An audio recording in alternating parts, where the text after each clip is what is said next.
பேருக்கும் என்னுடைய நன்றிகளை சார் பப்பி எங்க சார் ஒன்றும் கவலைப்படாதீங்க. என்னுடைய பேருக்கும் என்னுடைய நன்றிகளை வணக்கத்தினை தெரிவித்துக் கொள்கிறேன். இன்னும் ஆளுங்க 25 பேர் இருந்தாலும் கூட ஃபுல்லாகவே அப்படியே நகைச்சுவை மூடு இது நம்ம பார்த்தது. அந்த உணர்வு வந்தாலே நமக்கு இன்னும் பேசவே தெரியாதுன்னு சொல்றாரு சார். ராஜேந்திர உணவுனால வாழ்க்கையில இயல்பா நடக்கிறத எடுத்து சொல்றதுதான் நகைச்சுவை. நல்லா புரிய வச்சாரு. எப்போக்கா முடிக்கிறீங்கன்னு சொல்லாம சார் என்ன சார் உங்களுக்கு கடைசியா என்ன நீங்க பேசுறீங்க எதை விரும்பின ஆனா இத்துடன் முடித்துக் கொள்ளுகிறேன் என்று சொன்னாங்க. அப்ப எல்லாரும் கை தட்டினாங்க. அங்கதான் நகைச்சுவை பற்றி நிற்குது.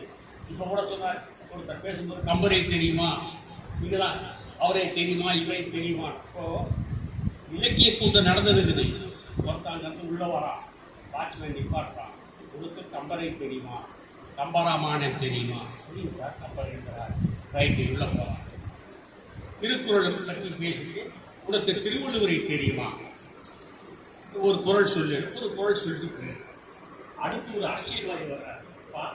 உனக்கு சிலப்பதிகாரம் தெரியுமா சிலப்பதிகாரம் யார் அது யார் எழுதியது நீ அரசியல்வாதி உனக்கு ஒன்றும் தெரியல நீ உள்ள போகலாம் அப்படின்னு இதெல்லாம் ஒரு விளக்கங்கள்லாம் நிறைய போயிட்டு சொல்லி பேரறிஞர் அண்ணா அவர்கள் வந்து முதலமைச்சராக இருந்த போது 1967 சுயமரியாதை சட்டம் கொண்டு வந்து அதை வந்து இயற்றுவதற்காக சட்டமன்றத்திலே இயற்றுவதற்கு முன்னாலே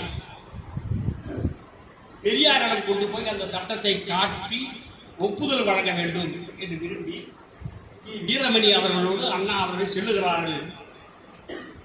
அப்போது பெரியார் அதை படித்து பார்த்துவிட்டு என்னப்பா இது ஒரு தவறு இருக்கிற மாதிரி இருக்குது. என்ன தவறுனாக்கா சுயமரியாதை திருப்பத்திலே ஒன்று கார்லாண்டில் மாலை மாற்றி கொள்வது